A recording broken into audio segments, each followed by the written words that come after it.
नमस्कार, मैं विक्रम और आप देख रहे हैं रजत एक्सप्रेस न्यूज। आइए आपको दिखाते हैं इस वक्त की सबसे बड़ी खबर। पार्लियामेंट का स्पेशल सेशन अनाउंस हुआ और काफ़ी फैनफेयर से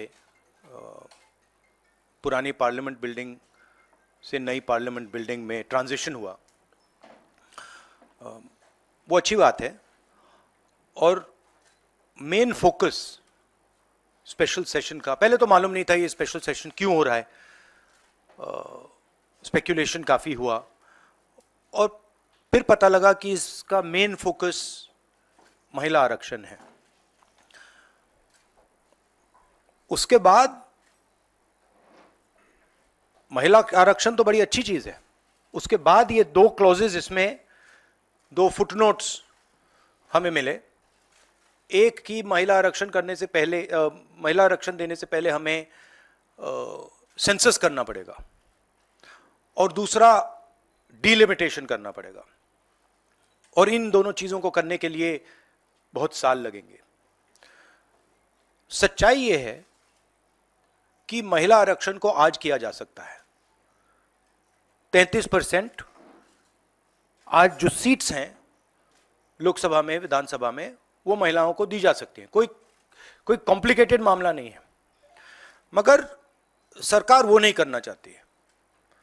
सरकार ने ये देश के सामने रख दिया है, मगर रियलिटी ये है कि ये इंप्लीमेंट आज से 10 साल बाद होगा।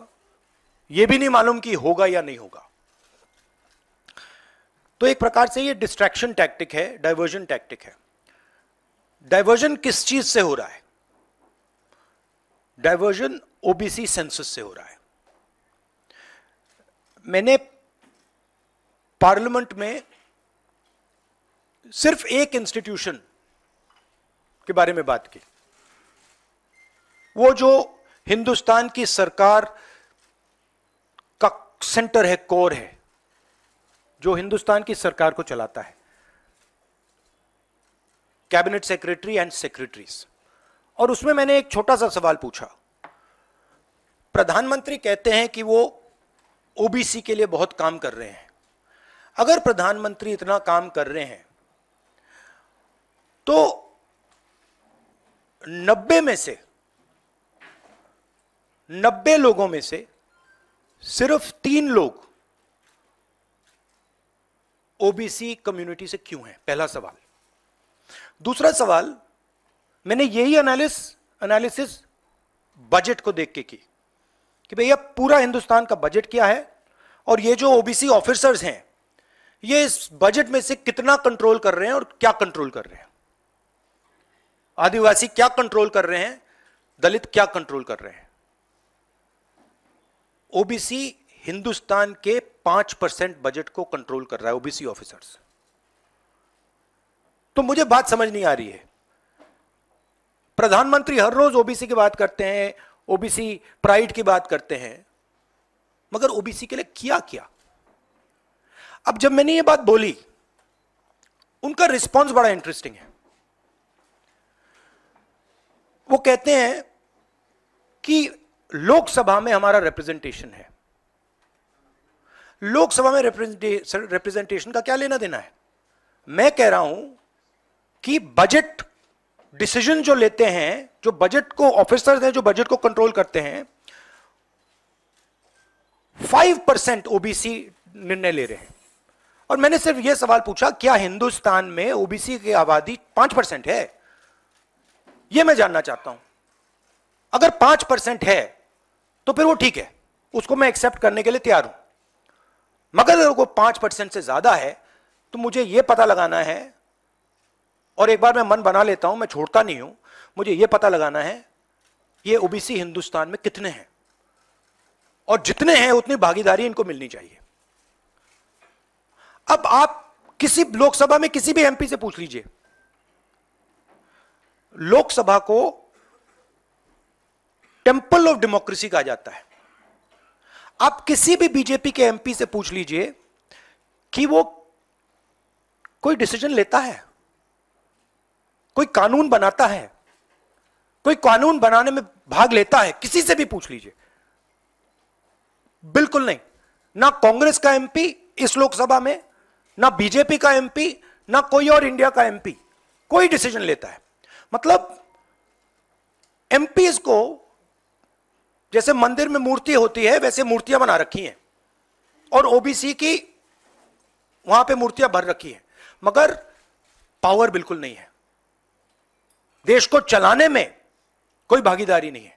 यह सवाल मैंने उठाया है कि क्या, और हर ओबीसी युवा को यह समझना है कि क्या आपको इस देश को चलाने में भागीदारी मिलनी चाहिए, हां या ना? अगर मिलनी चाहिए तो क्या आपकी आबादी 5% है, हां या ना? यह सवाल है। और डिस्ट्रैक्शन इस बात से हो रहा है, बीजेपी को ये जो 2 पॉइंट्स हैं, महिला आरक्षण वाले, डिलिमिटेशन और सेंसस, इनको हटा देना चाहिए और एकदम महिलाओं को जो इज्जत मिलनी चाहिए, जो रिस्पेक्ट मिलनी चाहिए, जो भागीदारी होनी चाहिए, उनको एकदम वो कर दें। और कास्ट सेंसस का जो हमने डेटा निकाला था उसको पब्लिक कर दें, तो सारे हिंदुस्तान के ओबीसी युवाओं को पता लग जाए वो हैं कितने, और नया सेंसस कास्ट बेसिस पे करें। Thank you. और प्रधानमंत्री को अपने अगले भाषण में यह कहना है, यह समझाना है देश को कि हिंदुस्तान के सबसे जरूरी 90 अफसर जो हैं उनमें से सिर्फ 3 ओबीसी क्यों हैं? यह मेन सवाल है। और मैंने दलितों और आदिवासियों की बात ही नहीं की अभी। अंग्रेजी में कह देता हूं। The BJP came up with the idea of a special session. We appreciated that idea. With a lot of fanfare and pomp, we moved from the old building to the new building. The Prime Minister, in a very dramatic gesture, carried the Constitution of India from the old building to the new building. And he said that he is passing a very important law. And we agree with him. Women's reservation is a central step in the empowerment of the women of India, and it is a critical step. But when we read the fine print, we found something very interesting. 2 little subtexts were there. Number 1, this will be done after delimitation. Number 2, this will be done after census. What it means is this bill will be implemented a decade from now. It is not going to be implemented today, and every woman in India should understand this. It is not going to be implemented today, it's going to be implemented, if it is implemented, 10 years from now. So this is a diversionary tactic. It's a way of making everyone's attention move away. The question is, what are they moving away from? And the answer is the caste census. And I'd like to explain why. In my research for my speech, I looked at how many officers in the government of India, the senior most officers are secretaries, how many secretaries in the government of India come from the OBC community, how many come from the Dalit community, how many come from the tribal community. And I was shocked to find that 5% of the secretaries of the government of India, 3 officers in the government of India secretary level are OBC first. And then I asked another question, what budget do they control? And they control 5% of the budget. OBCs, Dalits, tribals, all put together control 6% of the budget. Tribals control 0.1 something of the budget. So this is a shocking finding. And I said this in Parliament. My point being that are the OBCs 5% of India? Is that the amount of participation we want of the OBC community? So the central question is, how many OBCs are there in India? How many different communities are there in India? If we want to distribute power to the people of India, we have to know this number. Otherwise, we are working without data. And so I placed this on the floor of the House. And I said, look, please tell us how many OBCs. We have the data. I know, because the government of India has already done the census and all this data is available. Why is the Prime Minister not releasing this data? And second, what is this delay in this census? The caste census should be done now, and the last caste census data should be released at once. Now, what was the BJP's answer? Very interesting answer. That it doesn't matter how many OBCs are in the government of India. What matters is that we have MPs and MLAs who are OBC. No, that's not the point. Because you can ask any MP or any MLA how much they participate in lawmaking, how much they participate in how the money in India is spent, they will tell you there's no participation. So it is almost as if they keep placing these OBC MPs into the Vidhan Sabha from one side and taking away the real power of the OBCs from the other side. And as the Prime Minister keeps saying, he's an OBC leader, I want him to explain why only 3 OBCs are there in the government of India, and why the OBC community, which is the backbone of this country, is responsible for only 5% of the budget. They have not been able to answer this question. In fact, when I said it, I saw in their face the panic. Because this is the truth. This is what they're trying to distract India from. The fact that the large mass of Indian people do not have any power.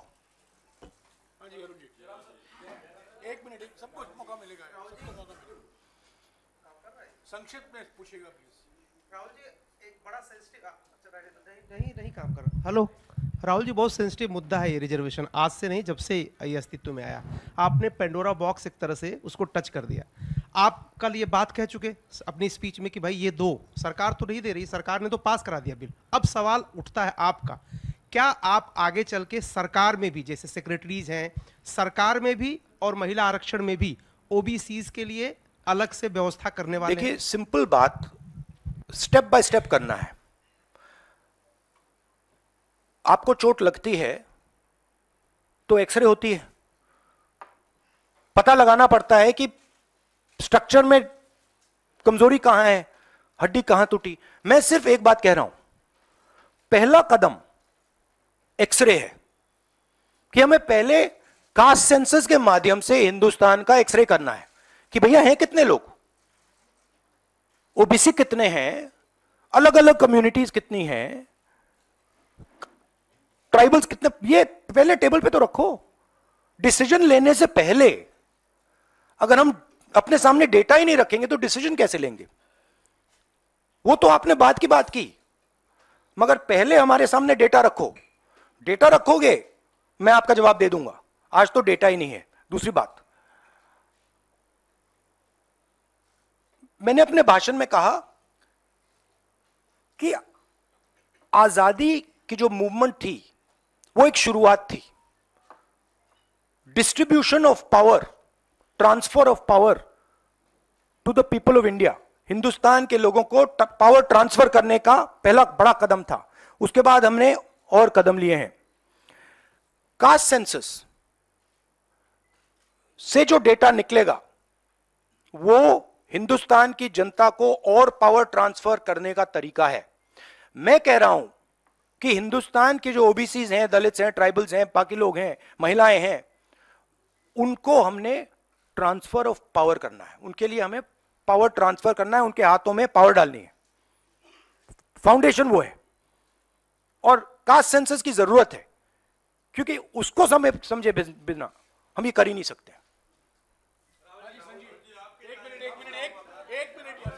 हाँ, एक minute please, अरे रमन जी रुक जाओ please. हाँ, 1 second. हाँ, देखो, हमारे समय जितने भी थे सही रिप्रेजेंटेशन होना चाहिए। हमारे समय कम था, वो भी खराब है। इनके समय कम था, कम है, ये भी खराब है। हम चेंज चाहते हैं, ठीक है।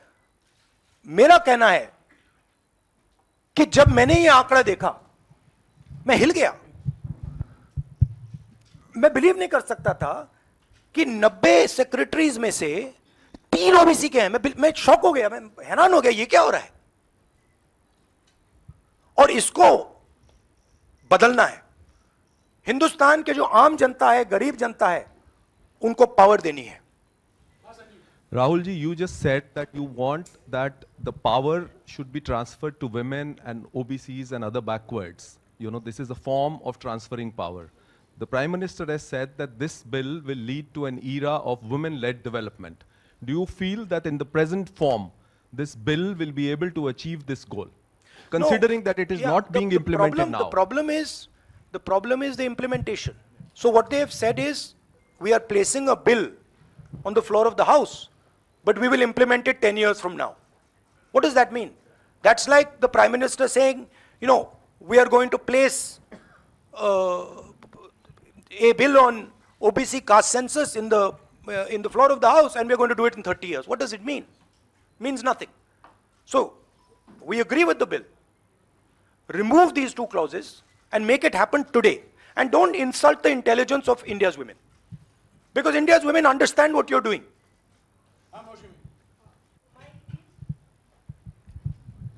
राहुल, क्योंकि स्पेशल सेशन की बात हो रही है, बहुत शॉकिंग एक वीडियो जो वायरल हो रहा है, उसमें रमेश पिदूरी साहब फ्लोर ऑफ द हाउस में एक स्पीच दे रहे हैं, जिसमें वो दानिश अली साहब को ऑन रिकॉर्ड, मतलब माइक पे आतंकवादी कहते हैं, मुल्ला कहते हैं और कई शब्दों का इस्तेमाल करते हैं जिनका हम प्रयोग नहीं कर सकते।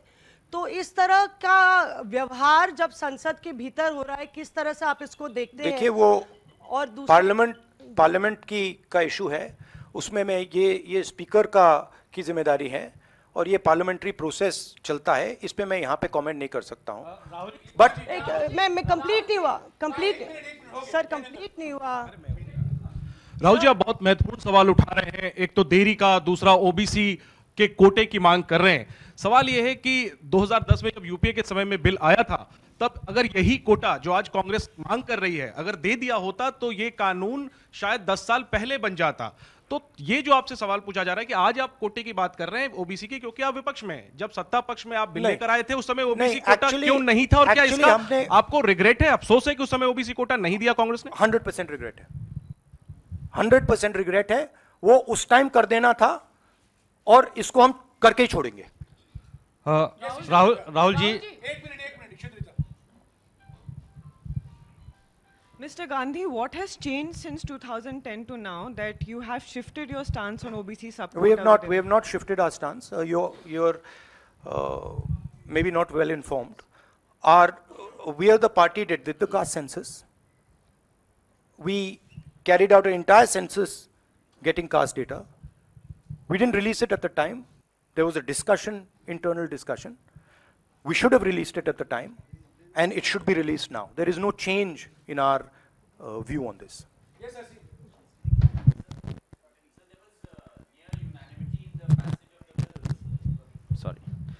Sir, there was near unanimity in the passage of the bills. Do you think that a wider consultation process should have been followed before bringing the bill in the special session? We are okay with the bill. We have supported the bill. Right? Please understand the technicality. We are in full support of the bill. We don't agree with the 2 little footnotes that have been put in the bill that basically mean that the bill is going to be implemented 10 years from today. We support the bill. Everybody, there's nobody in the house who didn't support the bill.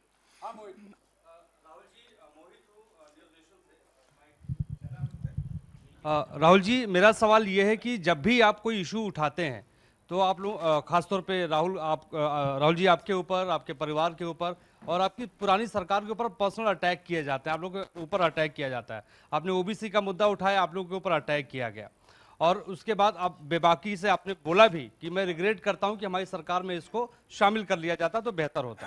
आखिर सरकार की क्या मंशा है? 6 महीने के बाद लोकसभा चुनाव है, 5 राज्यों में विधानसभा चुनाव है, सरकार की क्या मंशा है कि ऐसे वक्त में बिल लाया गया, पास करा लिया गया, डिलिमिटेशन और परसिमन की कोई बात नहीं हुई?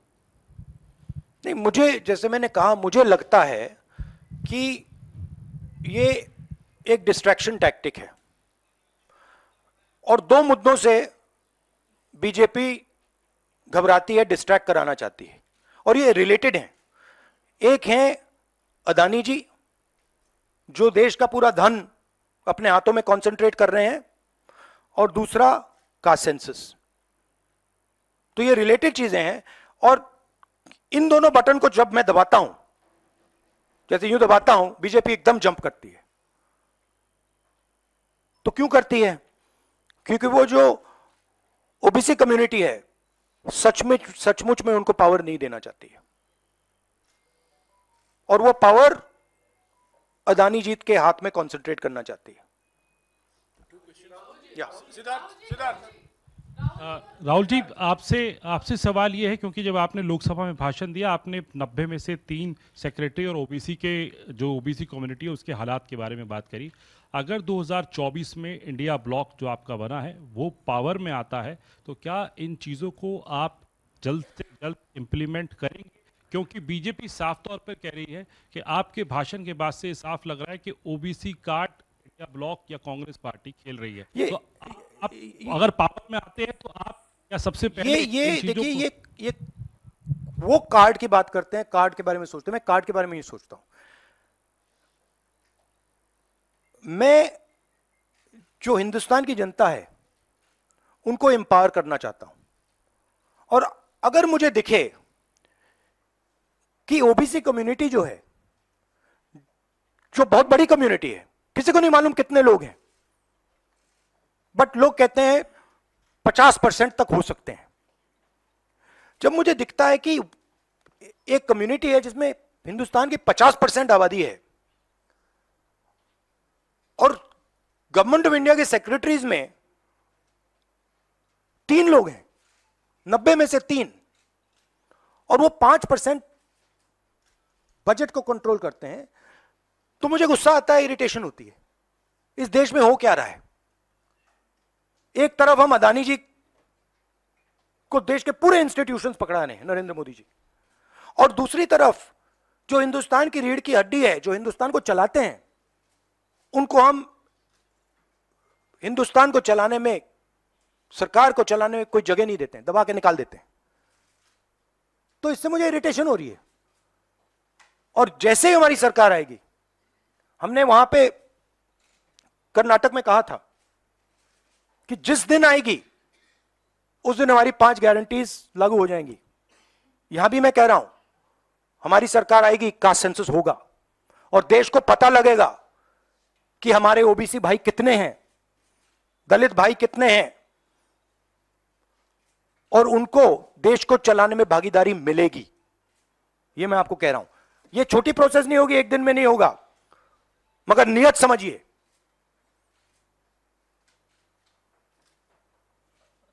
आप, नरेंद्र मोदी जी कहते हैं, अमित शाह जी ने कहा कि हमने ओबीसी को विधानसभा में, लोकसभा में डाला है। आप मुझे बता दीजिए कानून बनाने में, बजट में उनकी क्या भागीदारी है। पहले 50-60 साल पहले डिबेट्स होती थी, एमपीज का रोल होता था, एमपी कानून बनाते थे। हमारी पार्टी में भी एमपीज को हम रोल देते हैं, उनसे बातचीत करते हैं, नारेगा में इन्वॉल्व करते हैं। आप किसी भी बीजेपी के एमपी से पूछ लीजिए, विधानसभा में किसी भी स्टेट में पूछ लीजिए, सरकार चलाने में उनकी क्या भागीदारी है। जवाब देंगे हमारा कोई रोल नहीं है। ये जो मैंने मूर्ति की एनालॉजी आपको दी है, ये बीजेपी के एमपी ने मुझे लोकसभा, पुरानी बिल्डिंग में लोकसभा के बाहर बुलाया कि हमें यहां पे बैठा रखा है, हमारा फायदा उठा रहे हैं, हमारी कोई भागीदारी नहीं है सरकार को चलाने में। Thank you.